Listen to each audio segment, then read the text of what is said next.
الحمد لله الكريم المنان على ما هدانا إلى الإسلام وأرشدنا للإيمان وأنزل هذا القرآن بالبرهان وأرسل لنا أفضل الرسل بأفصح اللسان فله الحمد والشكر على هذه النعم العظيمة والآلاء الجسيمة والصلاة والسلام على خير خلق الله وخاتم رسل الله الذي قال ما اجتمع قوم في بيت من بيوت الله يتلون كتاب الله ويتدارسونه فيما بينهم إلا نزلت عليهم السكينة وغشيتهم الرحمة وحفتهم الملائكة وذكرهم الله في من عنده وعلى آله وصحبه ومن اهتدى بهذه وبعد. فقد وقفنا في الدرس الماضي عند قوله جل وعلا من سورة يونس: وما ظن الذين يفترون على الله الكذب يوم القيامة الآية. فلنبدأ من هنا. أعوذ بالله من الشيطان الرجيم. وما ظن الذين يفترون على الله الكذب يوم القيامة إن الله لذو فضل على الناس ولكن أكثرهم لا يشكرون. وما تكون في شأن وما تتلو منه من قرآن ولا تعملون من عمل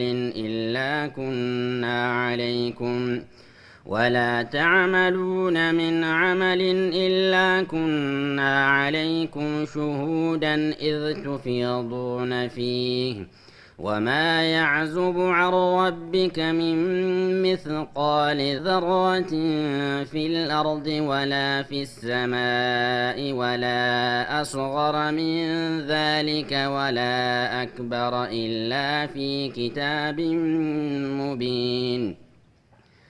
ألا إن أولياء الله لا خوف عليهم ولا هم يحزنون الذين آمنوا وكانوا يتقون لهم البشرى في الحياة الدنيا وفي الآخرة لا تبديل لكلمات الله ذلك هو الفوز العظيم. ولا يحزنك قولهم إن العزة لله جميعا هو السميع العليم. ألا إن لله من في السماوات ومن في الأرض وما يتبع الذين يدعون من دون الله شركاء إن يتبعون إلا الظن وإن هم إلا يخرصون. هو الذي جعل لكم الليل لتسكنوا فيه والنهار مبصرا إن في ذلك لآيات لقوم يسمعون. قالوا اتخذ الله ولدا سبحانه هو الغني له ما في السماوات وما في الأرض إن عندكم من سلطان بهذا أتقولون على الله ما لا تعلمون. قل إن الذين يفترون على الله الكذب لا يفلحون متاع في الدنيا ثم إلينا مرجعهم ثم نذيقهم العذاب الشديد بما كانوا يكفرون. واتل عليهم نبأ نوح إذ قال لقومه يا قوم إن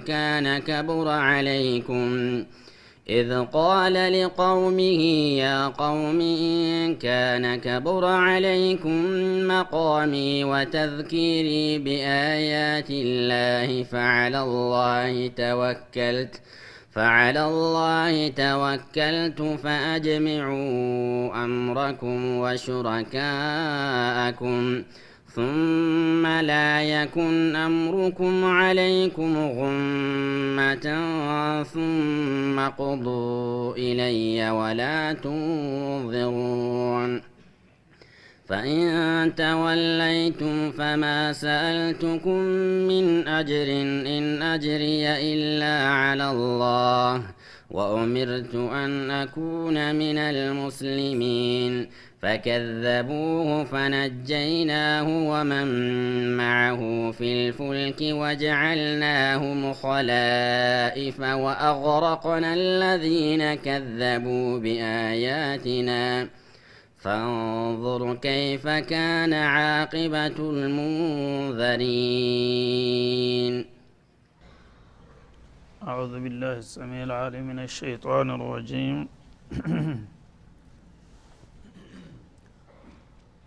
وما ظن الذين يفترون على الله الكذب يوم القيامة ባለፈው አያ አላህ Subhanahu Wa Ta'ala በጃሂልያ ጊዜ አላዋቂዎች ይሰሩትና ይናገሩት የነበረውን አጸያፊ ጉዳይ ጠቅሶ ነበር። በመካ አካባቢ ይገኙ የነበሩ የቁረይሽ ጣዖታውያን የተለያዩ ነገሮችን በአላህ ማጋራት ሳይበቃቸው ተፈጥሯዊ ህግ ማፈናቀልንም ይጨምሩ ነበር። ተህሊልና ተህሪም የሚባል ነገር አላህ ለሰው ልጆች መጠቀሚያ ብሎ የፈቀዳቸውን ምግቦች እንደፈለጉ እንደ አይነቱ حرام ነው እንደ አይነቱ ሐላል ነው እያሉ ጣልቃ በመግባት ያዘባርቁ ስለነበረ ቁል አራአይቱም ማ አንዘለላሁ ለኩም ሚን ሪዝቅ አላህ Subhanahu Wa Ta'ala ለእናንተ ያወረደ ወይም የቸራችሁን ሲሳይ አያችሁን በሱ ዙሪያ የምታደርጉትንም ብልግና እየታዘብነው ነው ብሎ ነበር ባለፈው አያ ما جعل الله من بحيرة ولا وسيلة ولا حام ولا صائبة ولا حام ولكن الذين يفترون على الله الكذب لا يفلحون በሚለው አያት እንደተጠቀሰው የግመል እንዲሁም የፍየልና የበግ እንስሳትን ከዛም አልፈው የእርሻ ውጤትን هذا حلال وهذا حرام የተለያዩ ነገሮችን ይሄ የአላህ ነው አላህ በመሰረቱ አልካዱትም አልረሱትም ይሄ ደግሞ የገሌ ጣዖት ነው ይሄ የገሌ ጸሎት እንትን ይያሉ ያከፋፍሉ ነበር። ያን ነገር ሁሉን ነገር እኔ ፈጥሬና ችሬያችሁ ይያለሁኝ እንደገና እኔን ከጣዖቶች ጋራ ታፎካክሩኛላችሁና የተወሰነውን ለኔ ቆርሳችሁ ትሰጡኛላችሁ ሌላውን ደግሞ ለጣዖቶች ታከፋፍላላችሁ ምን አይነት ብልግና ነው በሚል በተደጋጋሚ ቦታ ያነሳዋል ይሄን ነገር ማለት ነው። ተህሪምና ተህሊል አንድ ነገር የመፍቀድና የመከልከል ስልጣን የአላህ ነው። አላህ Subhanahu Wa Ta'ala ሁሉን ነገር የፈጠረ የሁሉ ነገር ባለቤት እንደመሆኑ ከፈጠረው ነገር የፈለገውን የመከልከል የመፍቀድ ስልጣንም የሱ መሆን አለበት። ሌሎቹ ግን የሱ ፍጡሮች ናቸው። የሱ ፍጡሮች እስከሆኑ ድረስ በሱ ህግ መገዛት እንጂ እንደገና ከሱ ጋራ ተወዳዳሪና ተፎካካሪ መሆን አይገባቸውም። እና እነዚህን እንስሳቶች ለተለያየ ጣዖታቶች ግብርና ስለት ቁርባን ያቀረባችሁ እኔን እንደምትገዙ እነሱንም ልትገዙአቸው አይገባም በሚለው ትችት አቅርቦ ነበረ ማለት ነው። የዛ ተያያዥ ነው ወቅቱ ስላለቀ ሳይጠቃለል ስለቀረ ማለት ነው። ስለዚህ የወንጀል ሰዎች በተለምዶ እንደቀላል አድርገው ያውታል። አላህ ዘንድ ግን እጅግ ከባድ ከመሆኑ የተነሳ وما ظن الذين يفترون على الله الكذب በአላህ ላይ ውሸት የሚቀጥፉ ሰዎች በዚህ ድርጊታቸው በአላህ ዘንድ በምን መልክ እንደሚታዩ ምንድነው የሚገምቱት ያሉት ይላል። ይሄን ነገር ተናግረህና የአላህን ህግ አፋልሰህ አላህ በቀላሉ የሚለቅህ መስሎ ይሆን እንደዚህ መዘባርቀው ወይስ ምን ለማለት ፈልጋችሁ ነው በማለት ይጠይቃል። እንግዲህ ወንጀል ሲባል በመሰረቱ ያው ከአላህ ፍቃድ መውጣት ማለት ነው። ግን ከወንጀል ወንጀል ይከብዳል። ሰጋኢር الذنوب የሚባሉ አሉ፣ ሰይአት የሚባሉ አሉ፣ ከባኢር የሚባሉ አሉ፣ አክበር الكبائر የሚባሉ አሉ። እርከን ደረጃ አለው ማለት ነው። ይሄ የተህሊልና የተህሪም ጉዳይ አላህ ሐላል ያደረገውን ነገር ሐራም ወይም ሐራም ያደረገውን ነገር ሐላል አድርጎ መፈትፈት ይሄ በጣም ከባድ ከሚባሉት ወንጀሎች ነው ማለት ነው። ምክንያቱም ራሱን የአላህ አጋር ማድረግ ነውና፣ እንዳውም የአላህ ተቃራኒ በቀጥታ ማለት ነው። አላህ ሐላል ነው ቢልም ይሄን ነገር እኔ ሐራም አድርጌዋለሁኝ፣ አላህ ሐራም ነው ቢልም ደግሞ እኔ ፈቅጀላችኋለሁኝ ማለት እሱን ተውትና እኔ ያልኳችሁ ይሻላል እንደማለት ነው። ስለዚህ ይሄ ነገር በጣም አይከብዱ የከበደ ወንጀል ከመሆኑ የተነሳ ይሄን አይነት ቅጥፈት የሚቀጥፉ ሰዎች አላህ በዚህ አባባላቸውና አስተሳሰባቸው በምን መልክ እንደሚያስተናግዳቸው ምንድነው የሚገምቱት ያሉት? ይሄን ነገር ተናግረህ እንደ በቀላል የምትለቀቅ ይመስልሃልን ይላል ማለት ነው። አሁን ዓለም የተዘፈቀበት ችግር ነው ይሄ። እነዛ ሰዎች አላዋቂ ናቸው፣ የተማሩ አይደሉም፣ በጣም ደንቆሮና አላቀር ነበሩ ሙሽሪኩል አረብ። ግን በተለምዶ ከጣዖት ጋር ባላቸው ግንኙነት ጣዖቶቻቸውን ለማክበር ሲሉ የተለያዩ እንስሳትን ለነሱ በመመደባቸው ነው አላህ እንደዚህ የኮነናቸው። አሁን ግን በዓለም አቀፍ ደረጃ በጣም ሰልጥን ያለው ተራምጃ ያለው መጥቅ ያለው የሚለው ዓለም በ21ኛው ክፍለ ዘመን እንደሚባለው በአሁኑ ጊዜ የአላህ ህግ የሚባል ነገር በመሬት ላይ ቦታ የለውም።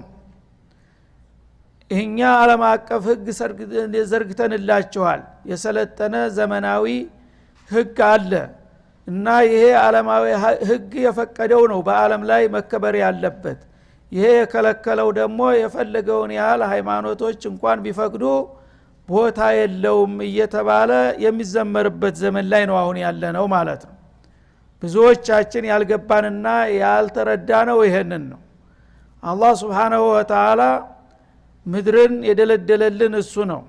ሰማይን ያለምንም መደገፊያ በአየር ላይ ደቅኖ በመሐከላቸው የተለያዩ የብርሃን ምንጭ የሆኑትን ነገሮች እነ ፀሐይ፣ እነ ጨረቃ፣ ከዋክብትን፣ ንፋስን፣ አየርን፣ ዝናብን የመሳሰሉ ነገሮችን የሰጠን እሱ ነው።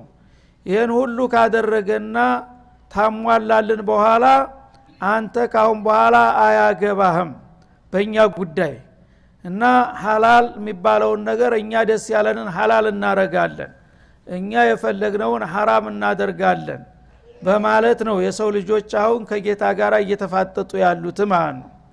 ስለዚህ የተወሰነ የእምነት እንጥብጣቢና ፍርፋሪ የቀራቸው ለምን እንዲሆናል ሲሉ ለምን እንዲሆናል ማለታችሁ ራሱ ወንጀል ነው። እናንተ ለዓለማችን የማትበጁ ወደ ኋላ የምትጎትቱ ናችሁ እየተባሉ በዓለም ዙሪያ የሚጨፈጨፉት ይህን ጥያቄና ቅሬታ ያነሱ ሰዎች ናቸው። አቅም እንኳን ኑሯቸው ለማስፈጸም ባይችሉ ለምን በማለታቸው ብቻ በዓለም ዙሪያ እንዲጠፉ እየተደረገ ነው፣ የተለያየ ስም እየተሰጣቸው። ስለዚህ ይሄን ነገር እኛ እንደቀላል ብናየው አላህ ግን በምን መልክ ምን አይነት ጥያቄ እንዳነሳበት ልንገነዘብ ይገባል ማለት ነው። وما ظن الذين يفترون على الله الكذب በአላህ ላይ ውሸትን የሚቀጥፉ ማለት ምንድነው? هذا حلال وهذا حرام እንዲህ አይነቱ ነገር የተፈቀደ ነው ምን ችግር አለው ይላል አላህ። حرام ያደረገውን بالكتاب والسنه ማለት ነው። እንዲህ አይነቱ ነገር ደግሞ የተከለከለ የተወገዘ ነው ይላል ማለት ነው። ማን ነው የከለከለው? ሸያጢን الانس والجن ማን ነው የፈቀደው? ሸያጢን الانس والجن። አላህ የፈቀደና የከለከለው ግን ይሄ አያስፈልግም ተብሎ ነው ያለው ማለት ነው። ስለዚህ እንግዲህ ከዚህ የበለጠ ሙንከር በምድር ላይ ሊመጣ አይችልም እና መራ منكم منكرا فليغيره بيده ያሉት ነብዩ ለዚህ ነው ማለት ነው። አጸያፊ ነገር ከጌታ ፍቃድ የወጣ ነገር ጎልቶ በመታዩ ጊዜ ማንም ሰው ይሄን ነገር ሲያይ ጆሮ ዳባ ብሎ ሊያልፈው አይገባም። ባላ አቅሙ ሊቃወመው ያን ነገር ሊያስወግደው ይገባል ነው የተባለው። አሁን ግን ቅሬታ መግለጥ በዚህ ነገር ላይ ቅሬት ይሰኛል የተባለ ሰው በመብራት እየተፈለገ ነው ያለው ማለት ነው። እና فليغيره بيده ከቻለ በአቅሙ ያስወግደው ይሄን ሙንከር እለም يستطيع فبلسانه በጉልበት ከሌለው ደግሞ በቃሉ ያውግዘው ነው ያሉት። አሁን አንዳንዶቹ በቃላቸው ስለሚናገሩ ነው የሚያሳድዷቸው ማለት ነው። ይሄ ነገር አላህን ያስቆጣል፣ ለኛም አይበጀንም፣ ጌታ የፈቀደውን ነገር ለምን ትከለክላላችሁ፣ የከለከለውን ለምን ትፈቅዳላችሁ ከተባለ ይሄ እንደ ትልቅ ጀሪማ ተቆጥሮ ነው ጭፍጨፋ የሚካሄደው በአለም ዙሪያ ማለት ነው። ግን አላህ ይሄን ነገር ምን እንደሚያስከትል ምን እያሰባችሁ ያላችሁት ብሎ ይጠይቃል ማለት ነው። ይሄን አይነት ጀሪማ እየሰራችሁ በእኔ ስራ ጣልቃ እየገባችሁ ህጌን እያፋለሳችሁ ህዝቤን እየጨፈጨፋችሁ ዝም ብዬ የማልፋችሁ ይመስላችኋልን? ምን ገምታችሁ ነው ብሎ ይጠይቃል ማለት ነው። የውመል ቂያማ እና በመቋሚያችሁ ቀን የውመል ቂያማ ተሞት ተነስታችሁ እኔ ፊት ስትቀርቡ በዚህ ጥፋታችሁና ወንጀላችሁ በምን መልክ እንደምቀበልና እንደማስተናግዳችሁ ምን ግምት አላችሁ ብለህ እስቲ ጠይቃቸው ይላል። ኢነላህ ለዙ ፈድሊን ዐለ الناس። ታዲያ ይህ ነገር ይሄን ያህል አንተን የሚያስቀይምና የሚያስቆጣ ከሆነ ስልጣኑ ኃይሉ የራስህ ነው፣ ለምን በምድር ላይ አሁኑ ዋጋቸውን አትሰጣቸውም ትሉ ይሆናል ይላል አላህ Subhanahu Wa Ta'ala። ኢነላህ ዐላ ኩሊ ሸይኢን ቀዲር ነው። ይህ ነገር ይሄን ያህል የሚያስቀይመውና የሚያስከፋህ ከሆነ ኃይሉ አለ፣ አንተን የሚቋቋም የለም፣ ለምን ዝም አታረጋቸውም በአንድ ጊዜ ትሉኝ ይሆናል ይላል። እኔ እናንተን አይደለሁም ማለት ኢነላህ ለዙ ፈድሊን ዐለ الناس። አላህ በሰዎች ላይ የትሩፋት ባለቤት ነው። ሰዎች ምንም ቢያጠፉ ቸኩል እርምጃ ልወስድባቸው አልፈልግም። ብዙ ጊዜ አስጠነቅቃቸዋለሁ፣ እድል እሰጣቸዋለሁ፣ እታገሳቸዋለሁ።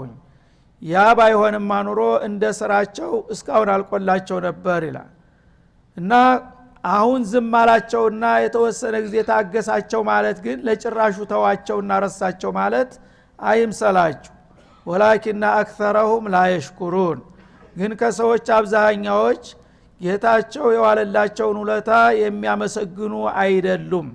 እኔ የዋልኳቸው በጥፋታቸው ልበቀላቸው እየቻልኩኝ ዝም ብዬ ስታገሳቸውና ሳንወራቸው ጌታ ይሄን ያህል ታግሶናልና እስቲካውን በኋላ ከጥፋታችን እንመለስ ብለው ሊያመሰግኑኝ የሚፈልጉ ጥቂቶቹ ብቻ ናቸው። ብዙዎቹ ግን እንዳውም ይሄን ነገር ዝም ካለን እሱ አልተቀየመም ወይም ደግሞ ጭራሹን የለም የሚል ግምት ውስጥ የገቡ ይመስላሉ። እኔ ግን ቀጠሮ እየጠበቅኩኝ እንጂ ይሄን ነገር በችላታ የማልፈው እንዳልሆነ ይታወቅ ይላል።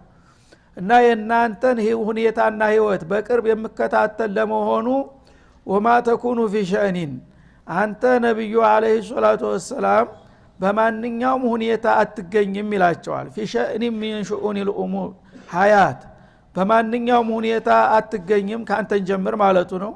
ወማ ተትሉ ሚንሁ ሚን ቁርአን እንደገና ከሹኡን ከማንኛውም ሁኔታ ጊዜን ከምታሳልፍባቸው ስራዎች አብዛኛው ቁርአን ማንበብ ነውና ያ እለት ተለት በመታነበው በቁርአን ንባብ ላይ እንደተጠመድክ አትገኝም። እኔ በየለቷና በየደቂቃ በየሰኮንዷ የምከታተልህ ቢሆን እንጂ ይላል። ወላ ተዕመሉነ ሚን አመል እናንተም ደግሞ ህብረተሰቦች እያንዳንዳችሁ ማንኛውንም የለት ተለት ስራችሁን አታከናውኑም። የዲንም ሆነ የዱንያ ስራ ማንኛውም ሰው መቼም ስራዬ ነው ያለውን ነገር በየቀኑ መቀጠሉ የተለመደው ነውና በማንኛውም ስራ ላይ አትጠመዱም ይላል። ኢላ ኩና አለይኩም ሹሁዳ በእናንተ ላይ የቅርብ ታዛቢና ተቆጣጣሪ ብንሆን እንጂ ይላል። እና የምትሰራው የምታወራው የምታስበው ከኔ የተሰወረና የተደበቀ አይምሰልህ። በማንኛውም ስራ ላይ ብትጠመድ ሌት ተቀን በቅርብ በሩቅ በጨለማ በብርሃን ማንኛውንም እንቅስቃሴያችሁን ረጅም ባጭር እከታተላችኋለሁ እታዘባችኋለሁ ይላል አላህ Subhanahu Wa Ta'ala። ኢስቱፊዱነ ፊህ በምትገቡበትና በምትባትሉበት ስራ ሁሉ እኔ በቅርብ እከታተላችኋለሁ እታዘባችኋለሁ። ዝም ስላችሁ ያላየ ያላወቀ የረሳና ይምሰላችሁ ይላል አላህ Subhanahu Wa Ta'ala። وما يعزب عن ربك من مثقال ذرة في الأرض ولا في السماء ተጌታ እውቀት ደግሞ የብናኝ ክብደት ያህል በመሬትም ሆነ በሰማይ ውስጥ የሚደበቅና የሚሰወር ምንም ነገር የለም ይላል። እንግዲህ ብናኝ ማለት በእንደዚህ በፀሐይ ጨረር አማካይነት እንደ ጭስ የሚበኑ ነገሮች አሉ። በደብዛዛ አየር ሊታዩ የማይችሉ ነገሮች ማለት ነው። ከነዛ አንዷ ናት። ያችን የምታህል ነገር በምድር ላይ ወይም በሰማይ ውስጥ አንድም ነገር ላይ ያለችን ነገር ስለሷ ዕውቀት እኔ ዘንዳ የሚሰወረኝ ነገር የለም እንኳን ጎላ ያለው ነገር ቀርቶ ማለቱ ነው። ስለዚህ የብናኝ ክብደት ያህል በሰማይ በመሬት ዙሪያ ማንኛውም ነገር በሱ ዘንዳ የምትታወቅ ከሆነ የናንተ የሰዎች ስራና እንቅስቃሴ ይደበቃል ብላችሁ አታስቡ ማለት ነው። ወማ ያዕዙቡ ማለት ወማ የብዑዱ ወማ የስተቲር ማለት ነው። አይደበቅም አይሰወርም። እንኳን ጎላ ያለ ነገር ይቅርና የብናኝ ክብደት ያህል ያለችው ረቂቋ ነገር በማጉሊያ እንጂ ልትታይ የማትቻለው ነገር እንኳን እኔ ዘንዳ ጋር ናት ግልጽ ናት ይላል። እና የብናኝ ክብደት ያህል በምድር ላይ በምድር ማለት እንግዲህ በጀርባዋም ላይ ቢሆን በከርሷም ውስጥ ቢሆን በባህርም ቢሆን በየብስም በጨለማ በብርሃን ማንኛውም ነገር የትም ቦታ ልትደበቅ አትችልም ከአላህ እይታ ማለት ነው። ወላ አስገረ ሚን ዛሊክ ብናኝን የጠቀስኩላችሁ ያው በተለምዶ በጣም ደቂቅ ለሆነ ነገር መግለጫ ስለሆነች እንጂ ከብናኝ በታች የሆነ ነገር የሚደበቃል ማለት አይምሰላችሁ። ከዛ ያነሰችም ነገር ብትሆን እኔ ዘንዳ ግልጽና ጉልህ ናት ይላል። ወላ አክበራ ከዛ በላይ ደግሞ የጎላ ነገርም ቢሆንም እንደዛው የጎላውና የደቀቀው ነገር እኩል ነው እኛ ጋር ማለቱ ነው። እነዚህ ሁሉ ነገሮች አይኖሩም ኢላ ፊ ኪታቢ ሙቢን ከኛ እይታና ዕውቀት አልፈው ግልጽ በሆነው መዝገባችን የሰፈሩና የተዘገቡ ቢሆኑ እንጂ ይላል። አላህ Subhanahu Wa Ta'ala በአለም ዙሪያ ያሉ ምስጥሮችን እያንዳንዳቸው በቅርብ ያውቃቸዋል። ከዛም አልፎ ገና ሳይፈጥራቸው በፊት በለውሐል መህፉዝ በሚባለው ትልቅ ሰሌዳ ላይ አንድ ባንድ አስፍሯቸው ዘግቧቸው ይገኛል ማለት ነው። ስለዚህ እንግዲህ ከዛ ውጭ ምንም ነገር የለም በአለም ላይ። በዚህ ሁኔታ በቅርብ የሚቆጣጠራችሁና የምትዘባችሁ መሆኑን ረስታችሁ እናንተ ግን በእኔ ስራ ጣልቃ ገብታችሁ ታዘባርቃላችሁ። ለመሆኑ ይሄን አይነት ብልግና ስትፈጽሙ ነገ ምን ያጋጥመናል የሚለውን ነገር ለምን አታስቡበትም? ምን እየገመታችሁ ነው? እውነት አላህ አይንም አያውቅም ወይም ደግሞ ከሞትን በኋላ በስብሰን ተረስተን ተበታተን እንቀራለን መስሏችሁ ይሆን? ይሄ ከሆነ ግምታችሁ በጣም ተሳስታችኋል። አሁንም ቆም ብላችሁ አስቡበት በማለት ያሳስባል አላህ Subhanahu Wa Ta'ala። ስለዚህ ሰዎች የሚባልጉት የሚያጠፉት የሚያከፉት አንድ ጭራሹን እምነት የሌላቸው ሲሆኑ ነው። አላህ የሚባለውን ጌታ ባይኔ አላየሁትም በጆሮዬ አልሰማሁትም በእጄ አልዳሰስኩትም የት እንዳለ አላውቅም የሚሉ እንስሳዊ አመለካከት ያላቸው እነዚህ በአንድ ፊቱ ጌታ የለም የሚል አቋም ስለያዙ ስድነትን ይመርጣሉ ማለት ነው። ሌሎች ደግሞ በመሰረቱ ዓለም ያለ ባለቤት አልተፈጠረችም አልኖረችም። ስለዚህ እርግጥ ባለቤት አላት ብለው ያምናሉ። አምነው ሲያበቃ ግን ያ ፈጣሪ ጌታ የተባለው ፈጥሮ ዓለምን እንደጣላትና እንደረሳት አድርገው የሚገምቱ አሉ። የዚህ አይነት አስተሳሰብ እኛም ዘንድ ሳይኖር እንደማይቀር ነው የሚያሳየው እንቅስቃሴያችን ማለት ነው።